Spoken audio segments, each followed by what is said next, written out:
ମୋ ସ୍ୱାମୀ ମାତ୍ର 2-3 ମିନିଟ୍ ପାଇଁ ମୋତେ ଗେହି ପାରୁଥିଲେ। ତାପରେ ସେ ଉଠି ପାରୁନଥିଲେ ଏବଂ ତାଙ୍କ ବାଣ୍ଡ ବି ଠିଆ ହେଇନଥିଲା। ମୁଁ ଅଧୁରା ରହି ଯାଉଥିଲି। ମୋତେ ଗରମ କରି ସେ ନିଜେ ଥଣ୍ଡା ହୋଇଯାଉଥିଲେ। ତେଣୁ ବିବାହର କିଛି ବର୍ଷ ପରେ ମୁଁ ଦେଖିଲି ଯେ ମୋ ସ୍ୱାମୀ ଆଉ ମୋତେ ଗେହିବାକୁ ସକ୍ଷମ ନାହାନ୍ତି। ତେଣୁ ମୁଁ ଅନ୍ୟ ଏକ ବିକଳ୍ପ ଖୋଜିବା ଆରମ୍ଭ କଲି, ଯିଏକି ମୋତେ ଗେହି ମୋ ବିୟାକୁ ଶାନ୍ତ କରିବ। ବହୁତ ଦିନ ବିତିଗଲା, ଆଉ ଦିନେ ମୋ ଜୀବନରେ ସୁଖ ଆସିଗଲା। ଆମ ଘର ପଛର ଗଳିରେ ପ୍ରାୟ 25 ବର୍ଷ ବୟସର ଗୋଟେ ଟୋକା ରହୁଥିଲା। ଯେତେବେଳେ ମୁଁ କାମରେ ଛାତକୁ ଯାଉଥିଲି, ସେ ମୋତେ ଦେଖୁଥିଲା। ମୋତେ ଆଗରୁ ଲାଗୁଥିଲା ଯେ ସେ ମୋ ଦୁଧକୁ ଦେଖି ମୁଠି ମାରୁଛି। ପ୍ରଥମେ ମୋତେ ତାକୁ ଦେଖିବା ଭଲ ଲାଗୁନଥିଲା, କିନ୍ତୁ ଯେତେବେଳେ ମୋର ଆବଶ୍ୟକତା ଦରକାର ହେବାକୁ ଲାଗିଲା, ମୁଁ ସବୁକିଛି ଏକ ପାଖରେ ରଖିଦେଇ ତାକୁ ଦେଖିବା ଆରମ୍ଭ କଲି। ମୋତେ ବି ସେ ବହୁତ ଭଲ ଲାଗୁଥିଲା। ମୁଁ ତାକୁ ଛାତ ଉପରେ ବ୍ୟାୟାମ କରୁଥିବା ବେଳେ ତା ହିଟ୍ ଫିଗର ଦେଖି ମୋ ବିୟାରେ ଆଙ୍ଗୁଠି ମାରେ। ଦିନେ ସେ ମୋତେ ଦେଖି ହସିଲା ଏବଂ ମୋତେ ହେଲୋ କହିଲା। ଦର୍ଶକ ବନ୍ଧୁ, ମୋର ନାଁ ସଙ୍ଗୀତା। ମୋର ବୟସ 24 ବର୍ଷ। ମୁଁ ଏକ ବିବାହିତା ମହିଳା ଏବଂ ମୁଁ ଭୁବନେଶ୍ୱରରେ ରହୁଛି। ମୁଁ ଭୁବନେଶ୍ୱରର ଏକ ବଡ଼ ସରକାରୀ ସ୍କୁଲରେ ପ୍ରୋଫେସର ଅଟେ। ମୋ ସ୍ୱାମୀ ବ୍ୟବସାୟ କରନ୍ତି। ସେ ସକାଳ 9ଟାରେ ଘରୁ ଚାଲିଯାନ୍ତି ଏବଂ ରାତି 10ଟା ପର୍ଯ୍ୟନ୍ତ ଘରକୁ ଫେରନ୍ତି ନାହିଁ। ମୋ ବିବାହକୁ 3 ବର୍ଷ ହୋଇସାରିଛି, କିନ୍ତୁ ମୁଁ ଏଯାଏ ସନ୍ତାନ ସୁଖରୁ ବଞ୍ଚିତ। ମୁଁ ଦେଖିବାକୁ ବହୁତ ସୁନ୍ଦର। ମୋ ଦେହ ପୁରା ଗୋରା ଆଉ ଦୁଧ ପୁରା ବଡ଼ ବଡ଼। ମୋ ଦୁଧକୁ ଟିକେ ହାତ ମାରିଲେ ନାଲି ହେଇଯିବ। ମୁଁ ସବୁବେଳେ ମୋ ସୁନ୍ଦରତା ଉପରେ ଧ୍ୟାନ ଦିଏ, କାରଣ ଏକ ପ୍ରୋଫେସର ହୋଇଥିବାରୁ ମୋତେ ସବୁବେଳେ ମୋର ଯତ୍ନ ନେବାକୁ ପଡ଼େ। କିନ୍ତୁ ମୋ ଜୀବନରେ ଏକ କଥା ଅଛି, ଯାହା ମୁଁ ବିବାହ ପରେ ଜାଣିଲି। ସତ କଥା ହେଉଛି, ମୁଁ ଯାହା ଚାହୁଁଥିଲି, ଯାହା ଆଶା ରଖୁଥିଲି, ତାହା ମୋ ସ୍ୱାମୀ ମୋତେ ଦେବାରେ କେବେ ସଫଳ ହୋଇପାରିଲେ ନାହିଁ। ପ୍ରଥମ 4ଟି ରାତି ସେ ବହୁତ ଖରାପ ଭାବରେ ବିଫଳ ହେଲେ। ତାଙ୍କ ବାଣ୍ଡ ମୋ ବିୟାରେ ଟଚ କରୁ କରୁ ତାଙ୍କ ବାଣ୍ଡ ଶୋଇପଡ଼ିଲା। ମୋତେ ଗରମ କରି ସେ ଛାଡ଼ିଦେଲେ। ମୁଁ ଭାବିଲି କିଛି ନାହିଁ। ବେଳେ ବେଳେ ଲୋକ ତାଙ୍କ ଉତ୍ସାହରେ କମ ପଡ଼ିଯାଆନ୍ତି, କିନ୍ତୁ ତାପରେ ପ୍ରତି ରାତି ସେଇ ହେଲା। ସେ 1 ମିନିଟ୍ ମଧ୍ୟରେ ହାର ମାନି ଯାଉଥିଲେ। ତାଙ୍କ ବାଣ୍ଡ କାମ କରିବା ବନ୍ଦ କରିଦେଉଥିଲା। ମୋ ଦୁଧକୁ ଚିପି ମୋ ବିୟାକୁ ଚାଟି ଉତ୍ତେଜିତ କଲା ପରେ ତାଙ୍କ ବାଣ୍ଡ ଶୋଇପଡ଼ିଥିଲା। ମୋର ନୂଆ ନୂଆ ବିବାହ ହୋଇଥିଲା, ତେଣୁ ମୁଁ ପ୍ରଥମେ ଚୁପ ରହିଲି। କିନ୍ତୁ ଧୀରେ ଧୀରେ ମୁଁ ତାଙ୍କୁ କହିବା ଆରମ୍ଭ କଲି ଯେ ତୁମେ ତୁମର ସମୟ ବଢ଼ାଇବା ଉଚିତ। ସେ ବହୁତ ଚେଷ୍ଟା କଲେ, ବହୁତ ଉପାୟ କଲେ, ଡାକ୍ତର ଚିକିତ୍ସା କଲେ, କିନ୍ତୁ ଫଳାଫଳ ସେଇ ରହିଲା। ଯେତେବେଳେ ମୁଁ ମୋ ବନ୍ଧୁ କିମ୍ବା ଅନ୍ୟ ମହିଳା ସମ୍ପର୍କୀୟଙ୍କ ସହିତ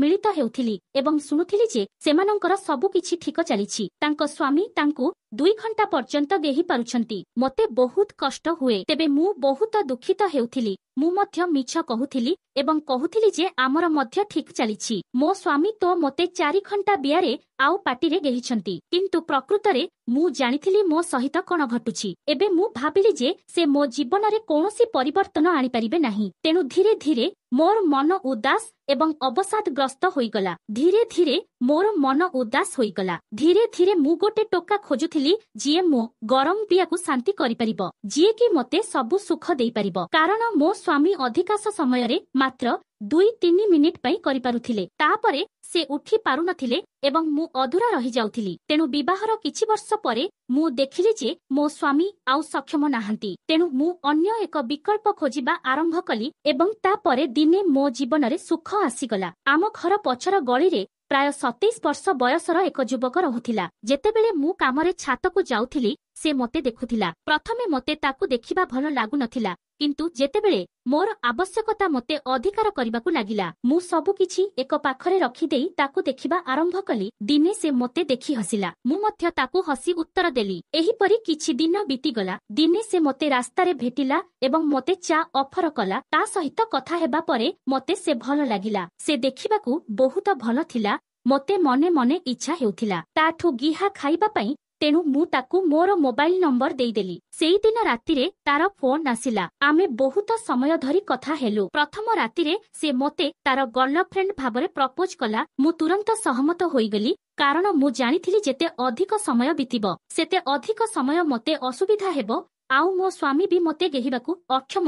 ଦର୍ଶକ ବନ୍ଧୁ, ମୋତେ ତାଠାରୁ ଅନେକ ମଜାଦାର ଫଟୋ ମିଳିଲା। ସେ ତା ବାଣ୍ଡର ଫଟୋ ମୋତେ ଛାଡୁଥିଲା। 3 ଦିନ ପରେ ମୁଁ ତାର କଥା ମାନିଗଲି। ତାପରେ ସବୁ କିଛି ବଦଳିଗଲା। ମୁଁ ବହୁତ ଖୁସି ହୋଇଗଲି। ସ୍କୁଲ ଏବଂ କଲେଜ ସମୟରେ अनेक लोक मते देखुथिले मते मध्य किछि लोक भल लागुथिले किंतु कथा केबे आगेई पारिला नाही। एबे मु विवाहिता किंतु मु मध्य जानिथिली जे एही संपर्क अधिक समय पई टिकी पारिबो नाही। दिने मु सुजोग खोजी ताकू मो घरकू डाकिली। मो स्वामी राती 12टा पूर्वरु घरकू फेरंती नाही। मु कॉलेज रु किछि समय पई छुट्टी नेई गली। से आसीबा समय रे चॉकलेट आनिथिला आउ कंडोम आनिथिला। से भी पुणी चॉकलेट फ्लेवर र मु ताकू बसाई चा तियारी कली। तापरे आमे किछि समय धरी एणे सेणे कथा हेलु। दुहे भाबिथिलु जे प्रथमे किए आरंभ करिबो। मु ता मो बिया ताकू देबाकू रेडी थिली। शेषरे से कहिला, संगीता मु तुमको किछि कहि परिबि कि तुमे खराब त भाबिबनी। मु कहिली, नाही एथिरे खराब भाबिबार कोन अछि, तुमे जाहा भाबुछ कुह। तापरे से कहिला, आमे फोन रे बहुत कथा हेउछु किंतु आजि किछि नुआ करिबाकू चाहुछि। तेनु से उठी मो सामना रे गोड़ टेकी बसिगला। मु मध्य ठिया होई गली। से गोलाप बाहर करी मो आडकू बढ़ाई कहिला, संगीता मु तुमको भल पाए,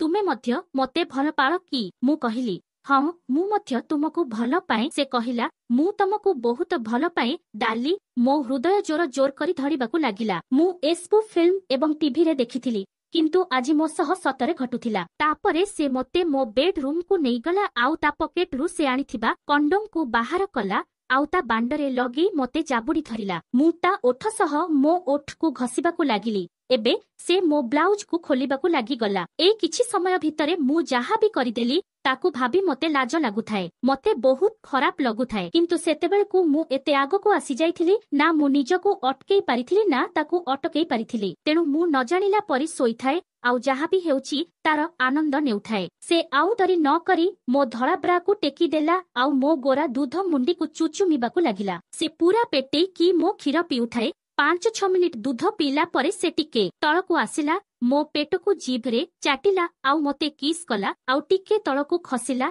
मो नाभिरे जीभ पुरै चाटिला। ओ बापरे मो एही समयर अनुभवकू मु वर्णना करि पारुनी। कोउठु सिखिला मो हातकू नेई ता बांडरे लगेई देला। कोन करिबि बोली किछि जानि पारिली नाही। किछि समय परे अनुभव कली जे ता बांड पूरा शक्त हेई थिया हेई किथिला। एते बड़ बांड आउ लंबा केमिति मु ता बांड को मुफेई की धरि नेला। से टिके चमकी पडिला। तापरे मु ता बांड को आग पछ करबाकू लागिली। ता बांड को अधिक हलेइली नाही। नुआ नुआ सेक्स कले पुओ मानक जल्दी बाहरी पड़े। से आउ दरी न करी मो साड़ी आउ सायार पूरा जंग पर्यंत उठेई देला। से सांगे सांग ता पैंट सार्ट खोली देला आउ लंगड़ा हेई मो आग को आसिला। आउ मोते देखी आसी हेला मो उदा आउ नाड़ुआ बिया ता सामना को आसीगला। से ता आंगुली को मो बिया रे भरिबाकू लागिला। मु आनंदरे ओठ कामुडी पकेइली। ओ की शांति लागुथिला जेमिति मोते स्वर्ग सुख मिलिगला। पुणी से ता बड़ बांड को आनी मो बिया उपरे घसिबाकू लागिला। मो मन छन छन हेई गला। मु गिहा खाइबा पई पूरा प्रस्तुत थिली। से ता बांड को मो बिया कणा उपरे रखिला किंतु पसिला नाही। मु ता बांड धरी मो बिया रे पसेई देली आउ कहिली, जोर जोर रे धक्का मार।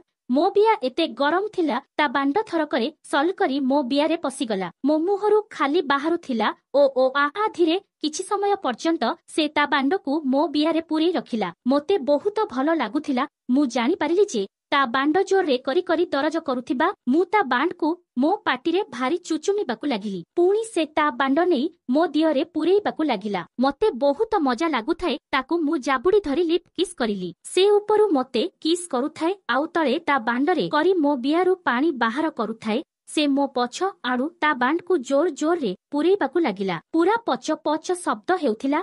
मु मो गांडी को आउ टिके टेकी देली। ताकू सुविधा हेबो बोली से मो कान पाखरे आसी कहिला, आई लव यू। एतिकी कही से मते जोर रे धक्का मारिली। ता बांड पूरा मो बियारे सेट हेइगला। मु धरिसई होई पूरा ओ आ हेउथाए। किछि समय परे से झड़ी पड़िला आउ तार सारा बीर्ज मो बिया भितरे छाड़ी देला। किछि समय पर्यंत से नंगला होई मो दूध को कामुडी सोइला। मु पी ताकू किछि कहिलिनी। परे से ता पैंट पिंधी कहिला, डाली तमको गेही मते मजा आसीगला। जेते बेले भी तमे मते कॉल करिबा मु तमको गेहिबा पई आसीजिबो। से एतिकी कही सेठु चालीगला। मु भी मो ब्लाउज आउ ब्रा पिंधी साड़ी को ठीकरे पिंधिली आउ सोइबाकू गली सोई। या पर भागरे कोन हेला मु आउ गोटे वीडियो रे कहिबी। वीडियो को सब्सक्राइब करबाकू भूलंतु नाही।